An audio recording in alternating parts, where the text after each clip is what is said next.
우리 하나님 말씀 창세기 12장 10절 말씀부터 같이 읽겠습니다. 12장 10절부터 마지막 20절까지 우리 한 절씩 교독할게요. 제가 10절 먼저 봉독합니다.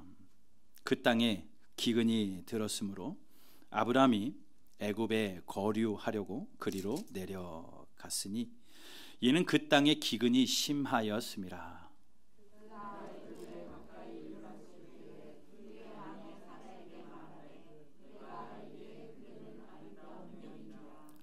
애굽 사람이 그대를 볼 때에 이르기를 이는 그의 아내라 하여 나는 죽이고 그대는 살리리니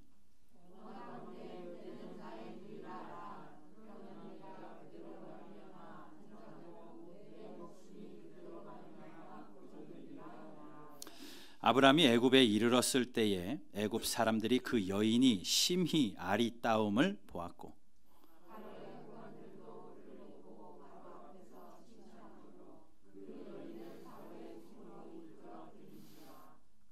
이에 바로가 그로 말미암아 아브라함을 후대함으로 아브라함이 양과 소와 노비와 암수 나귀와 낙타를 얻었더라.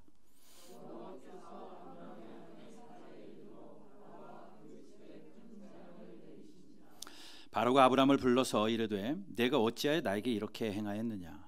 내가 어찌하여 그를 내 아내라고 내게 말하지 아니하였느냐?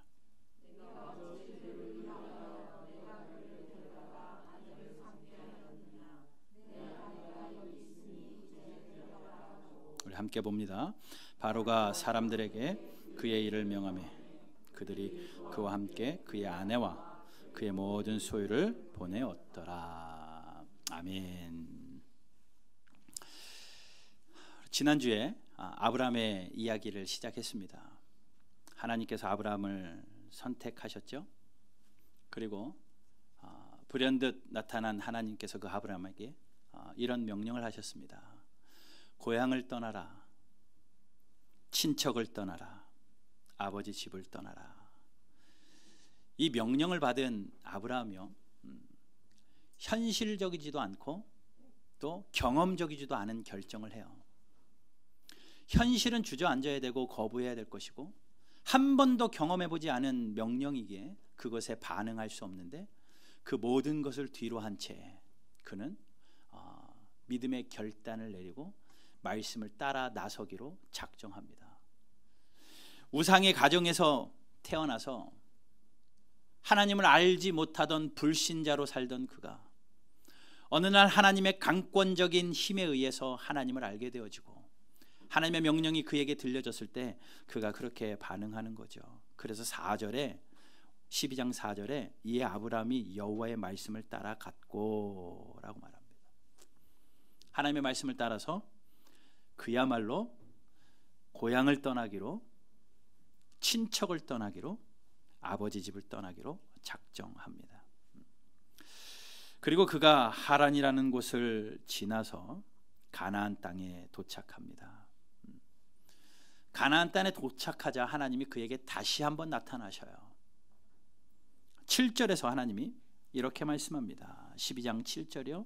여호와께서 아브라함에게 나타나 이르시되 내가 이 땅을 내 자손에게 주리라 하신지라. 가나안 땅에 당도하자마자 하나님께서 그에게 나타나서 이렇게 말씀하시는 거예요. 내가 이 땅을 너의 자손에게 주겠다. 약속하시는 겁니다. 그때부터 그 가나안 땅은 약속의 땅이 돼요. 우리 출애굽기 가면 약속의 땅 가나안, 약속의 땅 가나안 이야기하잖아요. 이 약속이 된 겁니다. 아브라함의 후손들에게 주어질 땅이, 그 땅이 약속의 땅이 되어집니다. 그 약속을 받자마자 아브라함의 첫 번째 반응이 뭡니까? 7절 후반부에 자기에게 나타나신 여호와께 그가 그곳에서 제단을 쌓고 단을 쌓습니다. 예배했어요. 불신자였던 그가 하나님의 강권적인 은혜를 받아서 하나님을 따르기로 작정하고 난 뒤에, 약속을 받은 뒤에 그가 했던 첫 번째 행동은 뭡니까? 예배입니다. 그때부터 그는 가는 곳곳마다 하나님 앞에 예배해요. 남방으로 내려가면서 그는 하나님 앞에 계속해서 이야기합니다. 예배합니다. 8절 보세요. 거기서 베델 동쪽 산으로 옮겨 장막을 치니 서쪽은 베델이요 동쪽은 아이라. 그가 그곳에서 여호와께 제단을 쌓고 또 하나님 앞에 제단을 쌓고 예배를 드립니다. 그리고 더욱이 8절 후반부에 보게 되면 여호와의 이름을 부르기까지 합니다. 기도자까지 됩니다. 기도하며 예배하는 일들을 멈추지 않고 하나님의 말씀을 따라서 그는 우르를 떠나서 하난을 지나 가나안에 왔을 때 그가 그렇게 변해요. 굉장히 많이 변했죠. 그러면 다 됐나요? 하나님 앞에 예배하고 기도하는 자가 되었으니까 이제 아브라함은 믿음의 사람이 되었네 라고 말할 만합니까? 아브라함의 일생을 우리가 보게 될 터인데 아브라함이 그 아들 이삭을 바치는 엄청난 순종의 믿음에까지 가기까지는 아직 멀었어요. 이제 막 믿음의 여정을 시작한 사람입니다. 우상 숭배의 가정에서 태어나서 이제 막 하나님을 알기 시작했고 이제 막 하나님을 따라가기 시작했던 그가 가장 처음 했던 일은 예배자예요. 우리는 이렇게 착각할 수 있습니다. 예배면 된다. 예배면 다다. 믿음의 완성은 예배인 것처럼 생각하기 쉽습니다. 그러나 그렇지 않아요. 믿음의 시작이 예배입니다. 예배자로부터 이제 믿음의 훈련이 시작되어지는 거예요. 그런데 어때요? 예배부터 삐끄덕거리기 시작을 합니다. 예배하는 일들부터 그것이 잘 안 돼요. 여러분들의 예배는 어떻습니까? 우리의 믿음의 여정 가운데 예배자의 단계를 지나서 어디에 얼마만큼의 믿음의 수준에 올라왔는지는 모르지만 지금 현 상태 여러분들의 예배를 한번 점검해 보십시오. 우리는 정말 예배의 위협 가운데 살고 있습니다. 코로나라는 전무후무한 전염병 사태 가운데 한 번도 경험해 보지 못한 사상 초유의 일들이 벌어지고 있습니다. 말도 안 되게 비대면 예배라는 기독교 한국 역사상 처음 있는 일이 일어났어요. 비대면 예배. 물론 하나님은 어디서든지 대면하실 수 있기 때문에 사람들이 모이지 않아서 비대면으로 예배할 수 있다. 그런 논리를 가지고 그 코로나 시기 가운데 어쩔 수 없이 비대면 예배가 진행됐습니다. 또 온라인 예배가 진행이 되었었습니다. 생겨났습니다. 많은 사람들이 긍정적으로 얘기도 해요. 편하더라. 주일날 아침이 한가하더라. TV 앞에 가족들이 함께 모여서 예배하니 좋다더라. 주일날 오후가 너무나도 행복하더라. 여러 가지 좋은 점들을 쏟아냅니다. 아마도 전체 성도 가운데 10% 20%는 그냥 온라인 성도로 주저앉을 가능성도 있다라는 예측도 봤습니다. 아니 그 이상이 될지도 모르겠어요. 여러분도 다 해보셨잖아요. 제가 예배가 끝나면 태문이에게 늘 물어봐요. 태문아 몇 명 접속했어? 다 알 수 있거든요. 우리 교회 성도 숫자랑 안 맞아요. 100번 이해해서 그래 집사님 남편 아내 애들 셋이 같이 보니까 한 개로 봐서 3명은 빼자 마이너스 2해. 그래서 막 계산을 하는 겁니다. 거기까지는 좋아요. 왜 숫자가 왔다 갔다 하는데요? 계속 늘어나야 되는데 20명 됐다 15명 됐다 30명 됐다 12명 됐다가 막 왔다 갔다 나왔다 들어갔다 나왔다 안 드린다는 얘기거든요. 그 숫자가 막 왔다 갔다 하는 그래프가 다 보여요. 그거 보면서 정말 쉽지 않구나. 온라인 예배가 말같이 쉽지 않다. 저도 해봤잖아요. 저도 온라인으로 예배를 해보니까 쉽지 않더라고요. 집중도 안 되고 무언가 허전하고. 그래서 제가 몇 분에게 물어봐요. 온라인으로 예배 잘 들으셨습니까? 예, 처음에 한두 번은 그래요. 그러나 이제는 굉장히 나태해졌습니다. 예배 드리는 것 같지 않습니다. 그때 왜 하나님의 은혜가 없겠어요? 하나님의 은혜도 있죠. 그런데 사단의 장난이 훨씬 더 커요. 우리의 예배를 흔들어 버리려는. 그러니 우리가 믿음의 시작을 예배로부터 시작을 해야 됩니다. 여러분 예배를 잘 점검하십시오. 이때에 마스크 쓰시고 건강하게 맛있는 것도 많이 드시고 내 몸을 내가 잘 지켜서 예배하는 일에 우리가 위축되지 않도록 여러분 예배에 꼭 승리하고 믿음의 여정을 힘있게 걸어가는 저와 여러분들 되시기를 주님의 이름으로 축복합니다. 자, 그러면 좋아요. 예배에 성공했어요. 좋은 예배자가 되었습니다. 하나님께 영광이 되는 그러한 아름다운 예배자가 되었습니다. 승승장구하며 꽃길만 걸을 것 같습니까? 그것이 이제 상승곡선을 펼치면서 믿음이 그냥 쭉 성장할 것 같습니까? 그렇지 않아요. 하나님의 믿음의 여정의 시간표 안에는 예배자로 시작된 그걸 하나님께서 단련시키시고 훈련시키셔서 마침내 믿음의 사람으로 만들어내시기 위하여 하나님께서 그를 조련하시기 시작하는데, 그때 사용되어지는 하나님의 방법이 아브라함을 통해서 보니 기근이라는 거였어요. 아니, 얼마나 놀라운 결정을 했어요. 아버지 집을 떠나고 고향을 떠나고 친척 집을 떠났는데 갈 데가 어딘지도 알 수도 없고 그냥 무작정 하나님 말씀 따라서 걸어 나왔는데, 가는 곳곳마다 하나님 앞에 예배하면서 네, 하나님 그렇게 살겠습니다라고 각오하고 결심했는데, 그냥 하나님이 은혜 베풀어 주셔서 쭉쭉쭉 나가게 해주시면 좋을 것 같은데 왜 하필 기근이 거기에 나타나냐고요. 왜 하필 기근이 거기에, 왜 하필이면 기근이 거기에. 그 기근이 아브라함의 믿음을 확 흔들어 버립니다. 얼마 전에 했던 결심도 잊어버리고 예배자의 삶을 살았던 자기의 그 순간도 금방 잊어버리고 믿음을 흔들어 놓기에 충분히 강력한 믿음이 시험이었어요. 그 기근 앞에 아브라함이 결정을 합니다. 10절 보세요. 그 땅에 기근이 들었으므로. 그런데 그곳에는 종종 기근이 있는 지역이에요. 그런데 10절 후반부에 보게 되면 기근이 심하였대요. 기근이 심하면 먹을 것이 없는 것은 당연하죠. 살아갈 수 있는 여건이 넉넉치 않습니다. 그때 그가 현실적으로, 경험적으로, 이성적으로 판단을 합니다. 먹을 곳이 있는 곳으로 가자. 그래서 그가 선택한 게 애굽입니다. 10절 볼게요. 그 땅에 기근이 드물었으므로 아브람이 애굽에 거류하려고 그리로 내려갔더니. 애굽으로 거류하려고 거류하다. 이건요 아예 이민 간다는 거예요. 잠깐 피신 정도가 아니라 애굽 가서 살자. 지금까지는 하나님의 말씀 따라왔어요. 그렇죠? 말씀 따라서 가나안까지 왔어요. 그런데 기근을 만나는 순간 자기 생각대로 애굽을 내려갑니다. 예배자도 그래요.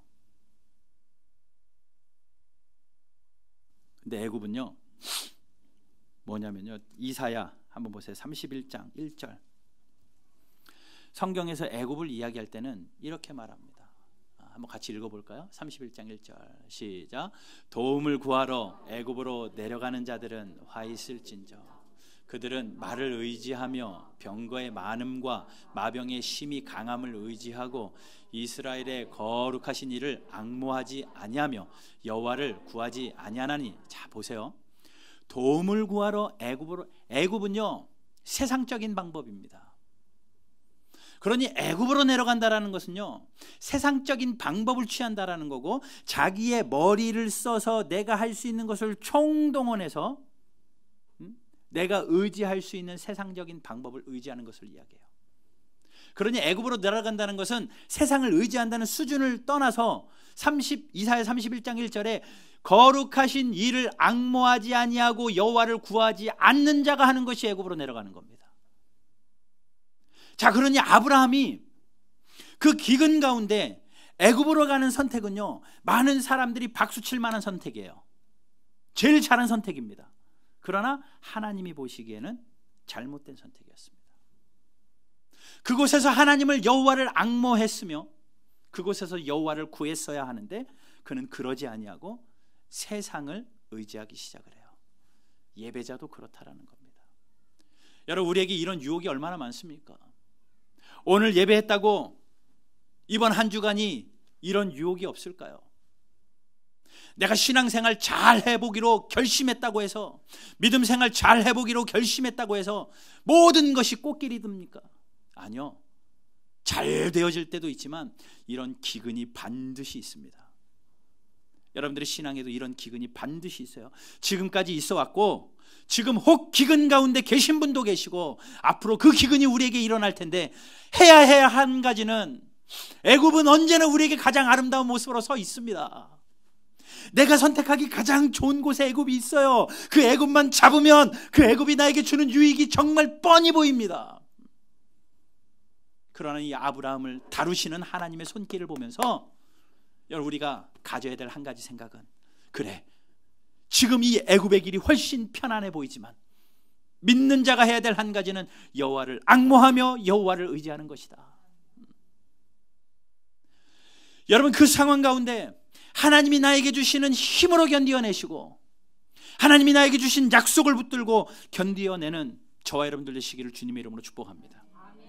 그런데 이 기근은요, 뜬금없이 나타나요. 왜 하필 이때 나타나느냐 할 때 나타나요. 전조 증상이 없습니다. 자, 이렇게 저맘때 되면은 기근이 나타날 테니까 미리 좀 준비하자, 이게 아니라 갑자기 뜬금없이 나타나서, 왜 하필이면 이 좋은 때에, 이 행복한 때에 기근이 나타났을까? 여러분, 살면서 그런 일들 많이 경험해 보지 않나요? 선한 의도로 좋은 결정들을 했습니다. 꿈꾸던 일들이 있고 정말 아름다운 계획들을 가지고 있습니다. 잘 되어지고 있습니다. 그런데 숨겨진 복병들이 툭툭 나오지 않던가요? 그런데 우리는 그렇게 이야기하잖아요. 왜 하필이면 이때 제가 나타나가지고, 왜 하필이면 이때 이런 일들이 터져가지고. 저희 말씀을 준비하면서 저의 과거를 생각해 보니까 많은 순간이 떠올라요. 왜 하필이면 이런 게 많이 있더라고요. 제일 처음 제가 경험했던 왜 하필이면이 뭔가 생각을 해보니까 초등학교 때예요. 그때는 국민학교였죠. 공부를 썩 잘 못했는지 아버지가 저에게 우등상 타면 축구공 사줄게, 맨날 축구공 사달라고 제가 그랬나 봐요. 열심히 공부했던 것 같습니다. 우등상을 탔어요. 자, 여기서 우등상을 탄 이야기를 하는 게 아니라 축구공을 선물로 받은 이야기를 하는 겁니다. 아버지가 축구공을 사주시겠다. 축구공을 샀어요. 소문을 냈습니다. 제가 교회 형들한테, 친구들한테, 나 축구공 샀다. 그 당시에는 축구공 사는 게 굉장한 일이었거든요. 그래서 토요일 날 오전 수업을 마치고 이제 교회로 축구공을 딱 품에 안고 뛰어갔습니다. 형들 다 오세요. 친구들 다 와라. 우리 축구하러 가자. 다 모였습니다. 근데 교회 한 형이 있어요. 그 형은 한 번도 우리랑 같이 축구한 형도 아니고, 운동을 선천적으로 싫어해서 축구를 아직 하지 않는 형인데, 그 형이 와요. 내가 하도 자랑을 했더니 구경하러 왔나 보다. 형도 오세요. 그러더니, 야, 나 축구공 한번 만져보자. 네, 만져보세요. 건네는 순간 툭 찼는데 그 축구공이 떼굴떼굴 굴러서 찻길로 굴러갑니다. 왜 하필이면 그 형이 나타나서 그 공을 건드려서 축구공이 굴러가며, 어떻게 됐겠어요? 왜 하필이면 그 큰 차가 지나가서 그 공을 밟냐고요? 빵 하고 터져버렸습니다. 제 기분이 어땠겠어요? 목사의 아들이라 뭐라고 막 말할 수도 없고, 내가 오라고 그랬는데, 그리고 내가 줬는데, 속으로 이러는 거죠. 왜 하필이면 안 나타나던 저 형이 나타나가지고, 왜 하필이면 이때 내가 저 공을 저기로 그러면서 모든 것이 그냥 수포로 돌아가 버리는 그런 일이 한두 번인가요? 살다 보면 그런 일이 왜 없겠습니까? 우리 교회가 지금 4년 차를 접어들면서 이제 벌써 다음 달이면 12월이면 또 이제 4주년이 되는데, 올해 시작하면서 어땠어요? Spiritual Worshiping Church, Missional Church, Alive Church, 교제로 살아있는 교회. 올해는 교제로 살아있는 교회다. 그래서 서로 돌아보아 사랑과 선행하는 격려하며 교회가 좀 공동체가 회복되고 소모임들이 회복되면 좋겠습니다. 그런 비전을 가지고 힘있게 시작했는데 1, 2월 달에 코로나가 터지더니 모임은커녕 교제는커녕 만나지도 못하는 일이 벌어져요. 아니 올해는 이거 해가지고 좀 내부적으로 결속을 다지고 교회가 부흥해야 되는데 왜 이런 일이 하필이면 코로나가 있다냐? 왜 하필이면 코로나가 있다냐? 이런 일들이, 이런 생각들이 계속 되어집니다. 예배가 위축되고 모든 훈련이 중단되어져 버리고 모든 모임이 중단돼 버리고 계획했던 모든 것이 다 취소되고 그냥 정체가 아니라 퇴보가 되어져 버리는, 그러면서 진짜 1년이 지나가 버렸잖아요. 다 지나가 버렸잖아요. 오늘이 벌써 10월의 마지막 주일이잖아요. 10월이 되면 이제 추수감사주일, 또 12월이 되면 크리스마스 하면 이제 끝나잖아요. 한 해가 어떻게 지나갔는지 모르게 후딱 지나가 버렸습니다. 잘 해보려고 했는데 왜 하필 이때 이런 기근들이 나타나는가? 공동체적으로, 가정적으로는 왜 안 그러겠습니까? 왜 하필이면 이때에? 여러분들 개인적인 신앙에는 왜 안 그러겠습니까? 왜 하필이면 이때에? 그때에 꼭 기억하십시오. 가장 가까운 곳에 세상적인 방법은 있습니다. 가장 좋은, 가장 편안한 세상적인 방법은 있습니다. 그러나 그것은 여호와를 의지하지 않는 길이기에 그때에 더 무릎으로 여호와를 앙모하고 의지하는 저와 여러분들 되시기를 주님의 이름으로 축복합니다. 누가 보기에도 현명해 보이는 선택을 아브라함이 해요. 애굽으로 가기로 작정을 하죠. 인간적인 수단을 가지고 애굽으로 내려갑니다. 아브라함은 살 궁리를 해서 남쪽으로 조금만 더 가면 애굽이니 그곳으로 가자. 그래서 애굽으로 가요. 학교에 간 학생이 중간고사 기말고사가 싫다고 학교를 전학해 본들, 그곳에 중간고사 기말고사가 없습니까? 거기도 똑같이 있습니다. 기근이 싫어서 애굽으로 피한들 또 다른 기근이 없을까요? 살려고 애굽으로 가까이 가기 시작했는데 애굽이 가까워지면 가까워질수록 죽을 일이 태산이에요. 그 땅의 기근 때문에 살짝정으로 애굽으로 갔는데 애굽이 가까워지면 가까워질수록 살아나야 되는데 점점 죽어갑니다. 뭐 때문에 그렇습니까? 와이프 때문에 그래요. 자, 오늘 11절 보세요. 11절. 그가 애굽에 가까이 이르렀을 때에, 애굽에 가까이 갔으니까 점점 살아나야 되잖아요. 기근을 피했으니까. 그런데 점점 죽을 일이 쌓입니다. 걱정이 됩니다. 그의 아내 사라에게 말하되 내가 알기에 그대는 아리따운 여인이라. 애굽 사람이 그대를 볼 때 이르기를 이는 그의 아내라 하여 나는 죽이고 그대를 살리리니. 아브라함에게 한 걱정이 생깁니다. 옆에 있는 와이프가 너무 예뻐서 별 걱정을 다 해요. 너무 예뻐서 애굽에 가면 애굽 사람들이 나를 죽이고 내 아내를 뺏어갈 것 같으니 큰일 났다. 별 일어나지도 않은 걱정 때문에 마음이 두렵기 시작을 합니다. 그래서 와이프에게 이야기하는 거예요. 여보, 혹시 누가 우리에게 방해를 하거든 나는 누나라고 할 테니, 누이라고 할 테니 그냥 아내라 하지 마시고 누이라 하시오. 자, 그러면서 13절에 그렇게 말해요. 원하건대 그대는 나의 누이라 하라. 그러면 내가 그대로 말미암아 안전하고 내 목숨이 그대로 말미암아 보존되리라. 여러분들이 만약에 남편들에게 그런 이야기 듣는다면 어떡하실래요? 지금 그런 일들이 벌어지는 거예요. 일어나지도 않는 일들 때문에 아브람과 사레 사이에 이런 대화들이 벌어지고 있습니다. 실제로 얼마나 예뻤으면 그렇게 지 눈에 안경일지는 모르지만 얼마나 예뻤으면 그랬을까. 그때 사레 나이가 몇 살인 줄 아세요? 28 청춘도 아니고 65세예요. 그때 사레의 나이가 65세입니다. 그런데 정말 웃긴 건요, 그 다음에 보세요. 14절, 아브라함이 애굽에 이르렀을 때 애굽 사람들의 그 여인의 심히 아리따움을 보고, 애굽 사람들이 그 여인의 아름다움을 보고 고관들이 난리가 난 거예요. 높은 사람들이 난리가 난 겁니다. 그리고 그 너무 아름다운 일들 때문에 어디에게까지 소문이 나요? 왕궁에까지 소문이 나요. 15절, 바로의 고관들도 그를 보고 바로 앞에서 칭찬함으로 그 여인을 바로의 궁에 이끌어 들인지라. 나라가 발칵 뒤집어졌어요. 어느 정도의 미모이기예요. 사례가 얼마나 이뻤으면 한 나라가 발칵 뒤집어졌습니까? 잘은 모르지만 천국 가서 확인해 보세요. 얼마나 아름다우신지. 그 당시 나이가 65세였어요. 궁금하더라고요. 얼마나 예뻤으면, 얼마나 예뻐야 이럴까? 얼마나 예뻐야 얼마나 예뻐야 남편이 목숨 때문에 벌벌 떨고, 얼마나 예뻐야 한 나라의 왕이 발칵 뒤집어져서 데리고 오라고 할 정도일까? 주석가들도 이게 궁금했나 봐요. 이렇게 주석들을 찾아보니까 몇 가지 이론이 있어요.